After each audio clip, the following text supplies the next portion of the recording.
আমি আর কখনো YouTubing, Facebooking আমি থাকবো না। তৌহিদ আফ্রিদির বাবার মাই টিভির ভবন ভাঙচুর।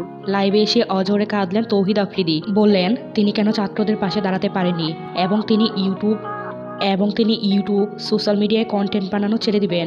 আমি আর কখনো ইউটিউবিং, ফেসবুকিং আমি থাকবো না। কাঁদতে কাঁদতে তৌহিদ আফ্রিদি বলেন, আমি অনেকবার ছাত্রদের পাশে দাঁড়িয়ে স্ট্যাটাস দিয়েছিলাম এবং অনেক প্রেসারে পড়ে সেগুলো ডিলিট করে দিয়েছি। আপনারাই দেখুন, এত মানুষ মিলে একটা দাবির জন্য লড়েছে, তাও আপনাদের কত কষ্ট হয়েছে। আর আমি তো একজনই মানুষ, আমাকে কতটা প্রেসারের মধ্যে যেতে হয়েছে। আমি আপনাদের পাশে মন থেকে দাঁড়াতে চেয়েছিলাম, কিন্তু আপনারা আমাকে বুঝতে ভুল করেছেন। তৌহিদ আফ্রিদি বলেন, আমার বাবার রক্তের মাংসে গড়া মাই টিভি ভবন শেষ করে দিয়েছে, চুরমার করে দিয়েছে। মাই টিভি ভবনে যারা কোনো সাহায্যের জন্য এসেছে, আমি কখনো খালি হাতে তাদেরকে ফেরাতে দেয়নি।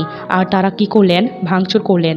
আমি যে কতটা চাপে ছিলাম সেটা আমি আপনাদেরকে বোঝাতে পারিনি, কিন্তু আপনারা হয়তো খেয়াল করেছেন আমি কয়েকটা স্ট্যাটাস দিয়েছিলাম এবং চাপে পড়ে সেগুলো আমাকে ডিলিট করে দিতে হয়েছিল, কিন্তু আমি আপনাদের পাশে ছিলাম। তৌহিদ আফ্রিদি কান্না করতে করতে বলেন, আমি আপনাদের কোনো সাফাই দিতে আসিনি, কিন্তু আমি জাস্ট বলতে চাচ্ছি যে আমি একটা মানুষ 2 মিনিট পর পর স্ট্যাটাস দিচ্ছিলাম এবং ডিলিট করে দিচ্ছিলাম, কারণ আমি অনেক বেশি প্রেসারে ছিলাম।